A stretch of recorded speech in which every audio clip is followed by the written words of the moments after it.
새로운 마이크를 사용하고 있어요. 잘 되는 것 같은데 일단은 이렇게 해서 사용을 해보고요. 너무 잠을 잘 자는데 2시간 반 동안 누워만 있고 잠이 안 와서 일단은 시간을 너무 낭비하는 것 같아서 카메라를 한번 켜봤었는데 일어나 이제 12주차가 끝나가고 13주가 되고 있는 만큼 13주 베이비 빌리를 한번 읽어보면 어떨까 싶어.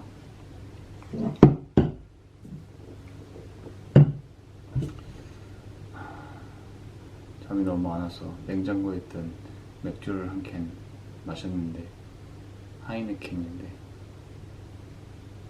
냉장고 소리도 너무 시끄러워갖고 냉장고를 꺼버렸거든요. 냉장고 꺼버리는데 그때 맥주가 따뜻해질까봐 어쩔 수 없이 한 캔 마셨어. 근데 잠이 올랑말랑 하다가 결국은 또 안 오네. 그래서 베이비 빌리를 한번 읽어보겠습니다. 자, 지금은 아직 이제 13주니까 지난번에 읽어줬던 거를 무시하고 일단은 있는 걸 한번 읽어볼게요. 지금 아기는 7.4cm 레몬 크기. 엄마 양수가 늘어나니 좋다.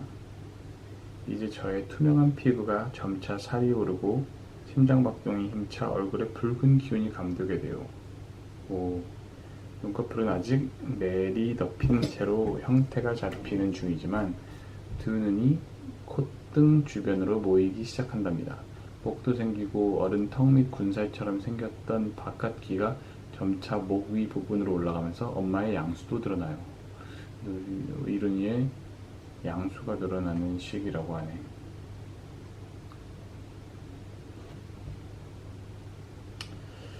태단문 여전히 안 되지 않을까 싶고 한번 눌러볼까? 거꾸로 가는 시계. 오늘의 태단.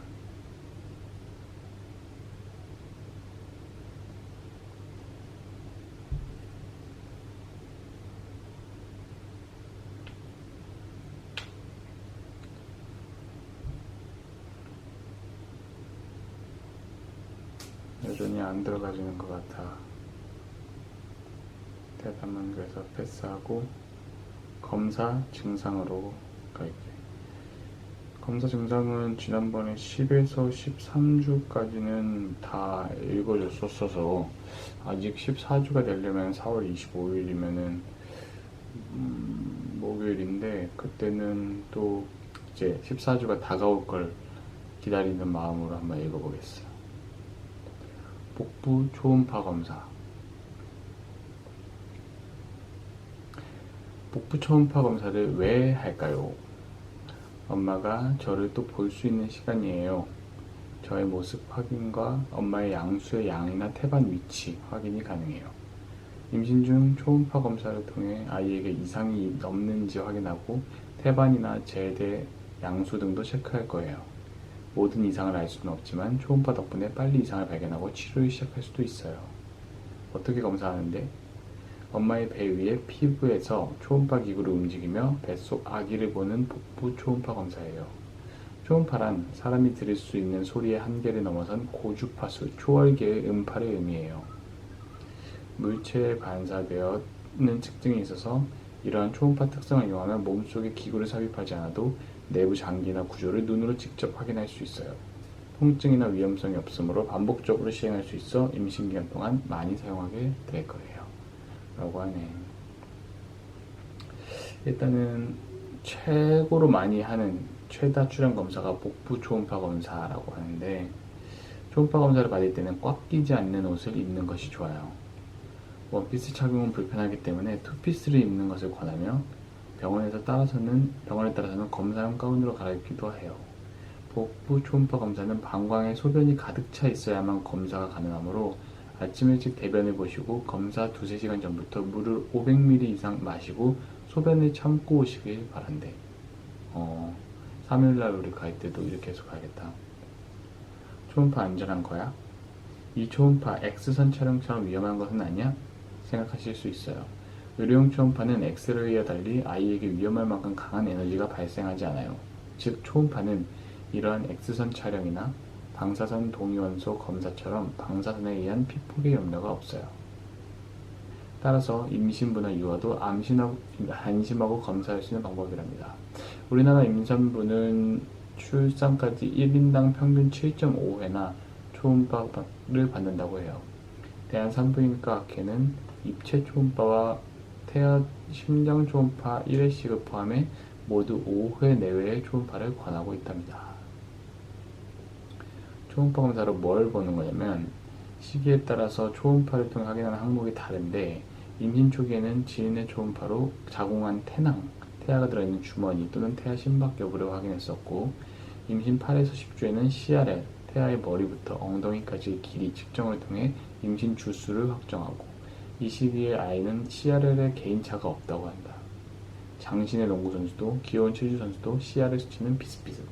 성별을 알려주는 것도 이 초음파라고 해요. 태아 기형을 진단하며 기형아 검사와 병행해 염색체 이상 진단 등 선천성 기형을 찾아낼 수 있어요. 문해아나 심한 태아 수종 등의 기형 확인도 가능해요. 임신 후기에는 태아의 외형 및 주요 내부 장기의 이상이나 기형 진단을 위해 정밀 초음파를 검사를 해요. 또 태아의 외형적 모습을 세밀하게 진단하기 위해 입체 초음파 검사를 하기도 해요. 3D 입체 초음파.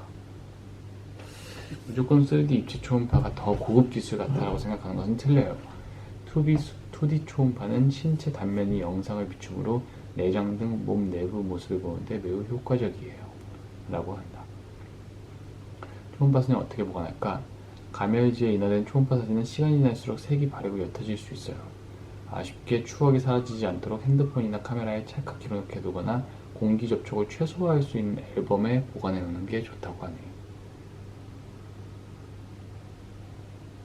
우리 처음에 초음파 그냥 막 망치해놨는데. 기형아 검사. 기형아 검사 지난번에 한번 봤던 것 같은데 왜 하지? 태아의 기형 발견이 가장 용이한 시기예요. 이 혈액 검사를 통하여 모든 기형이 발견되는 것은 아니지만 몽고증, 척추이분증, 문해증, 신경관 결손, 다운 증후군, 에드워드 증후군, 파타우, 터너 증후군 등의 아기의 염색체 이상을 통해 발견이 가능해요.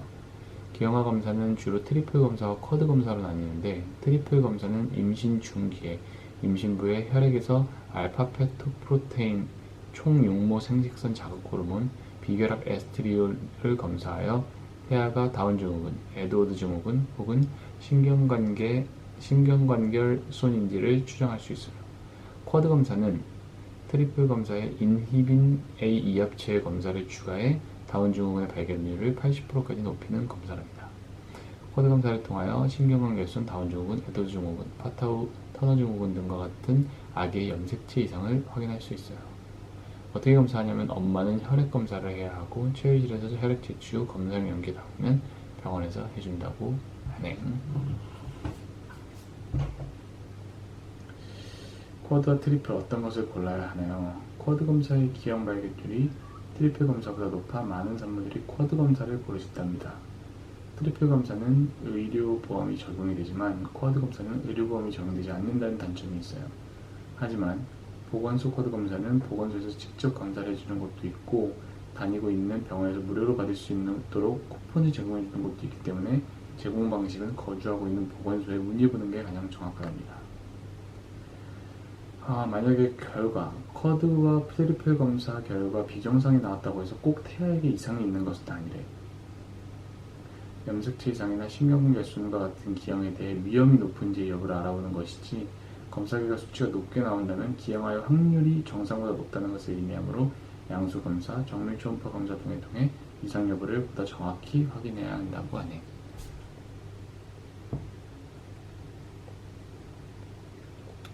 이거 다 읽어버리면은 14주부터 20주까지 할 게 없을 것 같은데.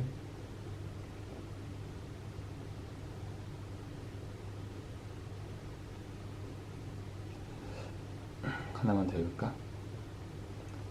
가스. 어쩔 수 없어요. 임신을 하고 나니 방구쟁이가 되었어요. 우리 이른이는 임신하기 전에도 방구쟁이인데. 그럼 어떻게 되는 거지? 왜 이렇게 가스가 많이 차는 걸까요? 아무 이유도 없이 가스가 차는 것 같아 너무 당황스러워요. 임신 초기 배동에서 엄마들이 공유하는 증상 중 하나가 바로 가스예요. 엄마 몸에서 어떤 변화가 일어났길래 이토록 가스가 많이 차는 건지 해결하기 좋은 방법 없는지 알려준다고 해요. 임신 초기의 가스의 원인은 프로게스테론. 임신용 프로게스테론 호르몬 수치가 변화하며 장애 활동이 줄이기 때문에 가스가 차게 돼요. 뿐만 아니라 태아가 성장하면서 자궁이 커지는데 위장을 압박하여 누르기 때문에 가스가 주는 불편감을 더 쉬이 느끼는 것이에요. 입덧이 가스를 유발? 임신 초기에 심한 입덧은 간과 위장에 무리를 줘요. 입덧이 심해지면 음식을 골고루 먹기 힘들고 편식하게 되는데 이 또한 장내 환경을 나쁘게 만드는 요인 중 하나예요. 비교적 차가운 음식을 잘 먹히기 때문에 이로 인한 소화불량, 가스 유발이 되기도 해요. 방귀쟁이 탈출의 식습관, 풍부한 식이섬유 섭취. 식이섬유가 풍부하고 수분이 많은 음식, 섬유질이 풍부한 음식을 섭취하는 게 좋아요. 뿌리채소, 버섯, 해조류를 꾸준히 섭취해주래. 수분 섭취. 하루 2리터 이상의 수분을 섭취하는 것은 임산부 뱃속에 가스를 줄이는 데 도움이 된대. 근데 너무 한 번에 많은 물을 마시면 두통과 현기증이 발생할 수 있으니 조금씩 나눠서 마시고요. 탄산음료는 지양하는 게 좋대요. 입덧으로 음식을 잘 섭취하지 못해 탄산음료를 찾는 임산부가 많은데 탄산과 같은 발포성 음료는 체내 이산화탄소를 높여 배에 가스를 더 많이 차게 만든다. 올리고당 식품 주의. 콩, 양배추, 콜리플라워 같은 올리고당이 풍부한 채소는 가스를 차게 하기 때문에 피하는 것도 추천해요. 하지만 건강에 좋은 음식들이긴 하니 그냥 먹고 잠시 방구를 끼는 것도 방법이라고 해요. 편한 옷 입기. 자궁이 커지면서 위장을 누르면 소화가 잘 되지 않을 뿐 가스가 쉬이 차는 느낌이 들어요. 이때 꽉 끼는 옷을 입으면 소화가 다 안 되니까 넉넉한 옷을 입어주세요. 스트레스 조절하기. 가스 증상이 잦으면 스트레스 수준이 높았다고 해. 그래서 명상과 요가 등 본인만의 스트레스 관리를 통해서 몸에 경직을 주고 있는 위장 근육 수축을 이제 소화기간이 길어지기 때문에 가스가 차고 소화불량 등의 간 증상이 생기는 거라고 해. 장 운동하기. 임신부 변비도 가스 발생의 주요 원인 중 하나예요. 신체 활동을 위해 위장에 가스가 차지 않도록 도와주는 것도 좋아요. 산책이나 장 운동을 돕는 스트레칭을 주로 해주거나 손으로 복부를 시계 방향으로 천천히 마사지 해주는 것도 방법이에요. 오늘은 가스까지 알아봤습니다.